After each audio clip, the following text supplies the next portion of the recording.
बिहार की राजनीति में एक बार फिर से चाचा और भतीजे के बीच सीधी लड़ाई होने वाली है। चाचा यानी कि बिहार के मुख्यमंत्री नीतीश कुमार और भतीजा यानी कि बिहार के पूर्व उप मुख्यमंत्री तेजस्वी यादव। अब इन दोनों के बीच लड़ाई कैसे होगी? रुपौली विधानसभा की सीट पर उपचुनाव हो रहे हैं और यहां पर आमने सामने है जेडीयू और आरजेडी के प्रत्याशी। जेडीयू ने पहले ही अपने प्रत्याशी कलाधर मंडल के नाम की घोषणा कर दी और बीते दिन राष्ट्रीय जनता दल ने भी बीमा भारती को अपना उम्मीदवार बना दिया है। यानी कि राजद और जदयू के बीच सीधी टक्कर होने वाली है। यानी कि उस एक सीट के लिए नीतीश कुमार और तेजस्वी यादव एक बार फिर से आमने सामने होंगे। अब एक बार फिर से चाचा भतीजे की लड़ाई है। इस मुद्दे पर हम बातचीत करेंगे। हमारे साथ वरिष्ठ पत्रकार अरुण पांडे सर हैं। सर, कई चुनाव आपने देखे। हालिया में हम लोगों ने बिहार की 40 सीटों पर उपचुनाव 40 सीटों पर लोकसभा के चुनाव देखे, देश में भी लोकसभा के चुनाव देखे। अब एक सीट पर, विधानसभा की एक सीट पर उपचुनाव हो रहे हैं। नीतीश कुमार तेजस्वी यादव आमने सामने होंगे। लड़ाई कितनी दिलचस्प होगी और कौन बाजी मारेगा इसमें? देखिए, कौन बाजी मारेगा ये तो अब रिजल्ट घोषित करना ठीक नहीं है। ये वो क्षेत्र है, गंगोता जाति बहुल क्षेत्र है और उसमें अब संजोग है कि उपचुनाव में दो वैसे उम्मीदवार के मुकाबला हो रहा है जो चेहरा सेम है, सिंबल बदल गया है। वो ये कि पिछले चुनाव में बीमा भारती जदयू की कैंडिडेट होकर जीती थी, जो उन्होंने इस्तीफा कर दिया, खाली हुई है। अब कलाधर मंडल उसी क्षेत्र से उनके मुकाबले में निर्दलीय करे थे। इस बार जदयू ने उन्हें उम्मीदवार बना दिया है। इसलिए मैंने कहा कि कैंडिडेट का चेहरा सेम है पर चुनाव चिन्ह बदल गया है। अब बीमा भारती फिर राजद की उम्मीदवार हैं। आप जानते हैं कि राजद में शामिल हुई, पूर्णिया से चुनाव लड़ी थी, पूर्णिया चुनाव वो हार गई, उनकी जमानत जब्त हो गई। अब फिर वो सीट उन्हीं के इस्तीफे से खाली हुई है, तो राजद ने उनको भरोसा किया, उम्मीदवार बना दिया है।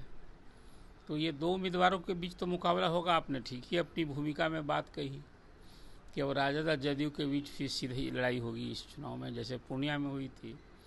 और रुपौली विधानसभा क्षेत्र उसी पूर्णिया ही लोक संसदीय क्षेत्र में पड़ता है। उसमें इस चुनाव में एक और दिलचस्प मोड़ ले लिया है कि जैसे संसदीय सीट पर निर्दलीय पप्पू यादव खड़े थे, उसी तरह से इस सीट के लिए उपचुनाव में निर्दलीय वहाँ शंकर सिंह पूर्व विधायक भी चुनावी जंग में घोषणा कर दिए उन्होंने। तो जदयू, राजद और एक निर्दलीय उम्मीदवार, मतलब वहाँ तिकोनी लड़ाई होगी। अब ये दो गंगोता जाति के उम्मीदवार हैं, बीमा भारती और कलाधर मंडल, और उधर उसी तरह का एक जातीय समीकरण जो वहाँ होता है उस इलाके में, कहीं अगले पिछड़े की लड़ाई होती है, वो राजपूत हैं, ठाकुर जाति से हैं। तो अब इस लड़ाई को समझा जा सकता है कि फिर रुपौली विधानसभा सीट के लिए 10 जुलाई को मतदान होना है, उपचुनाव है, तो ये लड़ाई तिकोनी फिर वहाँ भी होगी। अब इसमें कौन बाजी मारता है? बीमा भारती वहाँ कई बार से विधायक हैं और शंकर सिंह लगभग सभी चुनाव में देख रहा था। फरवरी 2005 के चुनाव में वो विजयी हुए थे।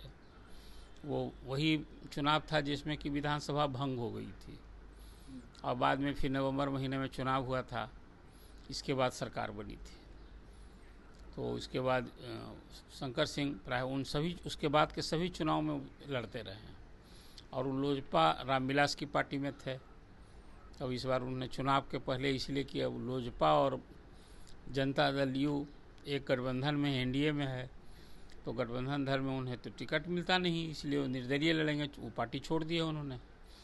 तो जो बात आपने कही है कि चाचा भतीजा के बीच लड़ाई होगी, तो चाचा भतीजा के बीच लड़ाई होगी, उस बीच में एक निर्दलीय भी होंगे।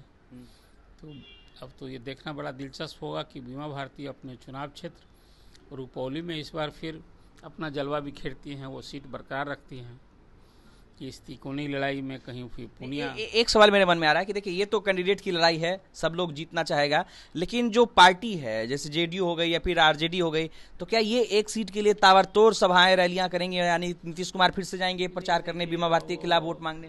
तो देखिए, इन लोगों का कार्यक्रम क्या बनता है। मुझे लगता है कि तेजस्वी जरूर जाएंगे। अब नीतीश कुमार जाएंगे कि नहीं अभी तो मुझे नहीं कुछ कह सकते हैं, लेकिन तेजस्वी निश्चित रूप से जाएंगे। कल ही आपने देखा वो सप्ताह भर से वो कलकत्ता के दौरे पर थे, कल लौटे और फिर वो देर रात कल बीमा भारती को टिकट भी मिल गया है और वो चुनावी जंग में वो आजकल नॉमिनेशन करेंगी वो। तो अब ये नेताओं का तो दौरा होगा ही ना। उपचुनाव में यदि पार्टी लड़ रही है, कैंडिडेट है, तो उसके जो बड़े से बड़े नेता जाते ही हैं। लेकिन अब उपचुनाव है, इसमें ये दोनों का अपना शक्ति प्रदर्शन होगा वहाँ। कल ही मैंने आपसे चर्चा से की थी कि रुपौली में कहीं अब ये दो बाहुबली हैं।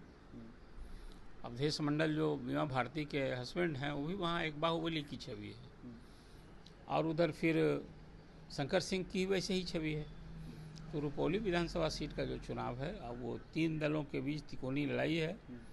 अब फिर ऐसा भी हो सकता है कि 2 बड़े दलों के बीच निर्दलीय भी बाजी मार जाए, जैसा पूर्णिया में हुआ। वही देखिए ना कि सेम वही रिजल्ट होगा। कि इसलिए मैंने कहा कि बीमा भारती के लिए तो वो बहुत जानी पहचानी जमीन है, वहाँ से कई बार वो MLA हुई है, तो वो सीट पर कब्जा बरकरार रखना सचमुच उनके लिए कठिन चुनौती है। तो बीमा भारती जदयू की MLA थी, अब वो राजद के कैंडिडेट बनी हैं।